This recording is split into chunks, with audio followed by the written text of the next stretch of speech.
हमें मुगलों के बारे में पता है, हमें मौर्य एम्पायर के बारे में पता है और हमें गुप्ता वंश के बारे में भी पता है। लेकिन क्या हमें उस साम्राज्य के बारे में पता है जिसने अपनी पताका पूरे साउथ ईस्ट एशिया में लहराई, जो आज तक की भारत की अकेला एक ऐसा वंश था जिसने अपने उपनिवेश यानी कि कॉलोनीज बाहर बनाई। दोस्तों, मेरा नाम है अमित महाजन और मैं आपका अपने YouTube channel layman history and geopolitics में स्वागत करता हूँ। दोस्तों, मुगलों के बारे में कहा जाता है कि मुगलों का जो साम्राज्य था वो काबुल से शुरू होकर साउथ इंडिया तक था। बंगाल भी उसके अंदर ही था। हाँ, ये अलग चीज़ है, वो आसाम पे कभी अपनी विजय प्राप्त नहीं कर पाए। तो दोस्तों, यहाँ पे एक बात मैं आपसे कहना चाहूँगा कि मुगल बेसिकली उज़्बेक थे। बाबर फरगाना का राजा था। उसका हक था फरगाना की गद्दी पे।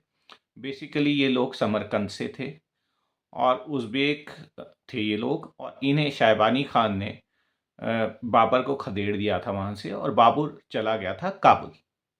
तो नेचुरली जब बाबर ने हिंदुस्तान पे आक्रमण किया तो वो काबुल की गद्दी पे काबिज़ था, और जब वो काबुल की गद्दी पे काबिज़ था तो पूरा अफ़गानिस्तान, कंधार, हेरात सब उसके अधीन ही आता था।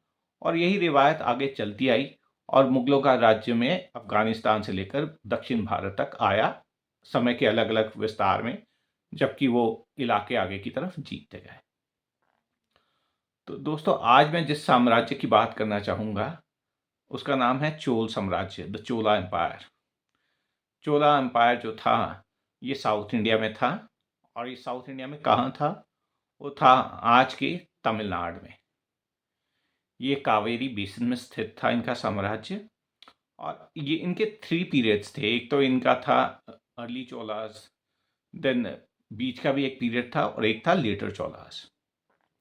तो आज मैं जिनके बारे में बात करना चाहूँगा वो हैं लेटर चोलास। और लेटर चोलास में 2 राजा थे जो बहुत महत्वपूर्ण थे। एक थे राजराज वन और दूसरे उनके बेटे राजेंद्र चोल वन। राजराज वन ने श्रीलंका पे आक्रमण किया, उन्होंने पांड्यास को हराया, श्रीलंका को जीता और अपने साम्राज्य का विस्तार किया।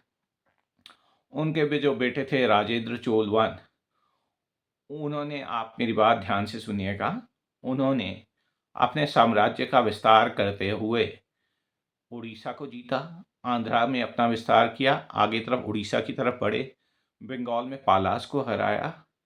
उसके बाद उनकी आर्मीज बर्मा में घुसी, Indonesia, Malaysia, parts of Thailand, Sumatra, Java तक उनका विस्तार था। वहाँ के राजा जो थे इन एरियाज के, वो चोल साम्राज्य को ट्रिब्यूट दिया करते थे। होता था ना, मुगल नजराना लेते थे, जिन्हें हराते थे उनसे नजराना लिया करते थे।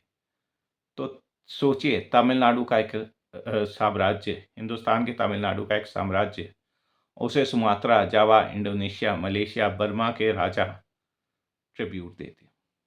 ये था उनका विस्तार।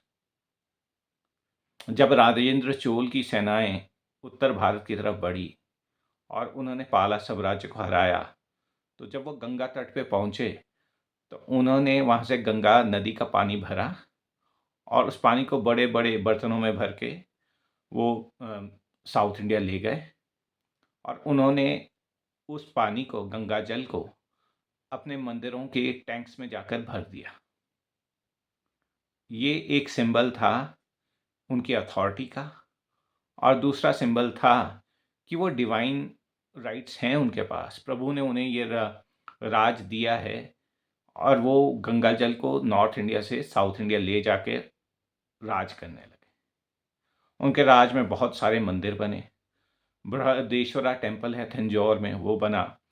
फिर उन्होंने अपनी राजधानी बनाई और उस राजधानी का नाम रखा गंगाईकोंडा चोलापुरम। गंगाईकोंडा चोलापुरम। तमिल इनका जो ट्रेडर्स थे वो पूरे साउथ ईस्ट एशिया में ट्रेड करते थे। इससे पहले जो मलय ट्रेडर्स होते थे मलेशिया के, उन लोगों का इस एरिया में ट्रेड पर आधिपत्य होता था। लेकिन उसके बाद जैसे ही ये इनका साम्राज्य फैला, राजराज वन का और राजेंद्र चोल वन का, उसके बाद से ट्रेड भी इनके हाथों में चली गई। और इससे आप आज भी देखें तो इन एरियाज़ में, थाईलैंड में, इंडोनेशिया में, मलेशिया में खासकर मलेशिया में आपको तमिलवंशी बहुत मिलेंगे। मैं नहीं जानता इनके बारे में हमें इतना ज़्यादा पढ़ाया क्यों नहीं गया। हिस्ट्री बुक्स में मुझे याद है जब हम छोटे हुआ करते थे, तो हमें मुगलों पे, मौर्यास पे, गुप्तास पे स्ट्रेस किया जाता था। लेकिन इतनी बड़ी ताकत के बारे में हमें कभी बताया नहीं गया उस दौर पे। बेसिकली एक आधा पेज पढ़ा दिया करते थे। लेकिन कभी ये बताते नहीं थे कि हमारा भी एक गौरवशाली इतिहास है। हमारे भी ऐसे राजा हुए हैं, ऐसे साम्राज्य हुए हैं, जिन्होंने अपनी तलवार के बल पर और अपनी बुद्धि के बल पर अ दुनिया के कई देशों पे राज किया है, हमें नहीं पता था। तो ये थी चोलास की ताकत। आशा करता हूँ आपको मेरी आज की प्रेज़ेंटेशन पसंद आई होगी। मेरा नाम अमित महाजन है। मेरे channel layman history and geopolitics को काइंडली लाइक, सब्सक्राइब और शेयर ज़रूर कीजिएगा। धन्यवाद।